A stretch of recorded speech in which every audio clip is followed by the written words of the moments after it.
नमस्कार, मैं हूं विकास विद्यार्थी और आप देख रहे हैं India big news. Bharatiya Janata party की कोठी से जो भी मंत्री है भाजपा प्रदेश कार्यालय में जनता दरबार लगा रहे हैं। सहयोग कार्यक्रम के माध्यम से जनता दरबार भी चल रहा है और कई समस्याओं का निदान यहां से मिल रहा है। आप देख सकते हैं कि बिहार सरकार के 2 मंत्री बैठे हुए हैं, जनक समाज और दूसरे तरफ अमरेंद्र प्रताप सिंह जी। आप देख सकते हैं कि जिस प्रकार से लोग अपने फरियाद को लेकर आते हैं, यहाँ पर उनकी फरियाद सुनी जाती है, द स्पॉट द काम भी किया जाता है। तो ये सिलसिला कब से जारी है, तो हम बात करेंगे जनक सर, कब से सहयोग कार्यक्रम?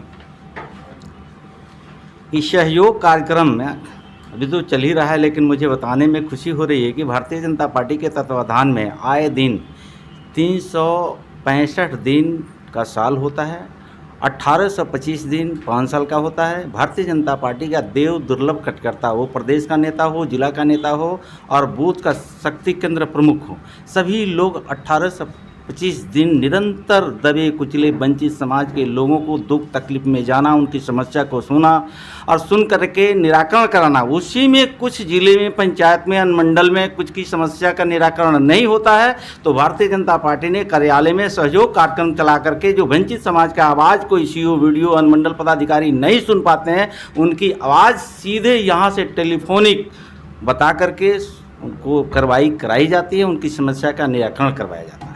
सर, तेजस्वी यादव ने अभी प्रेस कॉन्फ्रेंस कर जातीय जनगणना को लेकर फिर से एक बार सरकार को घेरने का काम कर रहे हैं। तो सरकार को क्या करेंगे? 15 साल तो माई बाबू जी की सरकार, और जिस ज़िले से वो निकल करके आए हैं उसी ज़िले से पूरे बिहार में जंगल राज कायम उन्होंने किया, और 15 साल करते करते कब तक रोना रोएंगे? वो तो राजे महाराजे परिवार से निकले हैं। परम पूज्य बाबा साहब अम्बेडकर की बात करने वाले लोगों को, दलितों और पिछड़ों को, अकलियतों को गुमराह करके सत्ता में उन्होंने आया था। गरीब ने वोट दिया, उसको उन्होंने जीन कह दिया। मेरा मानना है कि गरीब जैसे जैसे अशिक्षित समाज से शिक्षित हो रहा है तो ये देश, प्रदेश, जिला कैसे विकसित हमारा होगा। तो उस कड़ी में देश के यशस्वी प्रधानमंत्री आदरणीय नरेंद्र मोदी जी ने सबका साथ, सबका विकास, सबका विश्वास का नारा दिया और रोटी, कपड़ा, मकान दे करके सबको मुख्य धारा में जोड़ने का काम किया। यह सपना दीनदयाल उपाध्याय जी ने देखा था, श्यामा प्रसाद मुखर्जी ने देखा था, महात्मा गांधी जी ने देखा था, सरदार वल्लभ भाई पटेल जी ने देखा था। कितने लोगों की सरकार आई और गई, लेकिन गरीबों को आंसू कोई पूछने का काम नहीं किया। नरेंद्र मोदी जी के नेतृत्व में, बिहार के यशस्वी मुख्यमंत्री नीतीश कुमार जी के नेतृत्व में गरीबों को आंसू पूछने का ही काम नहीं किया, उनके रहने का छत दिया, उनको चलने का रास्ता दिया, उनको पहनने का कपड़ा दिया, उनके बच्चे और बच्चियों को साइकिल और किताब पुस्तक दे करके शिक्षित करने का काम किया। तो गरीबों को ये आस जगी है कि आने वाले दिनों में नहीं, निरंतर 5 साल करते करते ये यशस्वी मुख्यमंत्री जी के नेतृत्व में, यशस्वी प्रधानमंत्री नरेंद्र मोदी जी के नेतृत्व में जनता तत्परता से खड़ी है। और मुझे लगता है कि विपक्ष में बैठे जो नेता हैं वो राग अलापते रहेंगे, उनके साथ जनता जाने वाली नहीं है। लेकिन सर्वसम्मति से सदन में पास हुआ था सर, उसमें भारतीय जनता पार्टी के लोग एक बार भी विरोध नहीं किए थे। जब सदन ने पास करके भेज दिया और बिहार के यशस्वी मुख्यमंत्री जी ने चिट्ठी भी लिख दिया देश के यशस्वी प्रधानमंत्री जी के पास, तो जो बिहार के यशस्वी मुख्यमंत्री जी कहते हैं अपने मंत्रिपरिषद से, तो हम लोग करते हैं। और जब बिहार का यशस्वी मुख्यमंत्री आदरणीय प्रधानमंत्री से चिट्ठी लिख दिया तो देश के यशस्वी प्रधानमंत्री जी करेंगे। ये तो मुख्यमंत्री जी और देश के आदरणीय प्रधानमंत्री जी के बीच की बात है, उसमें हम लोग का कहाँ? यानी आप लोग का कोई रोल नहीं है। वो तो आपने खुद कहा कि सदन ने पास कर दिया, जब सदन ने पास कर दिया तो उसमें हम, आपने तो उस दौरान थे सदन में, सदन पास करके भेज दिया देश के और प्रधानमंत्री जी के पास, बिहार के यशस्वी मुख्यमंत्री जी ने चिट्ठी भी लिख दिया, तो ये विषय तो अब मुख्यमंत्री जी ही बताएंगे। नहीं, आप लोग नहीं बताएंगे? या एक चीज को आपने कहा कि सदन पास कर दिया, तो सदन जब पास करके भेज दिया, आप लोग भी थे।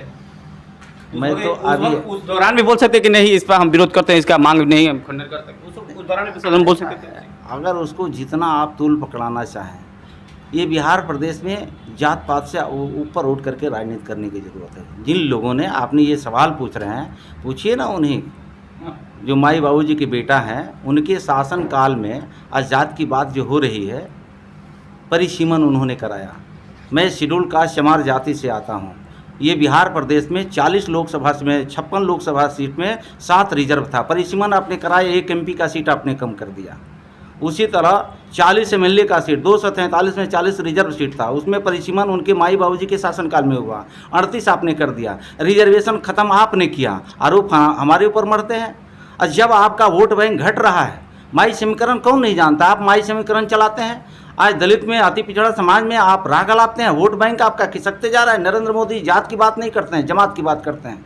यह देश में सर्व समाज में जन्मे किसी भी जाति समुदाय धर्म के लोग हैं, उनको एक साथ देश के यशस्वी प्रधानमंत्री नरेंद्र मोदी जी लेके चलते हैं। इसी कड़ी में विपक्ष में बैठे केंद्र की सत्ता या यहाँ प्रदेश की सत्ता, उनके पेट में ये दर्द हो रहा है कि देश में तमाम दबे कुचले वंचित समाज के लोग नरेंद्र मोदी जी के साथ खड़े हुए हैं, नीतीश कुमार जी के साथ खड़े हो रहे हैं, तो वो जात की, धर्म की ये राह गलाते हैं लोग। ये जनता भली भांति समझ रही है। चिल्लाने दीजिए उनको, जनता उनको सदन में नहीं भेजिए, रोड पर भेजिए। ये जनता सब जानती है।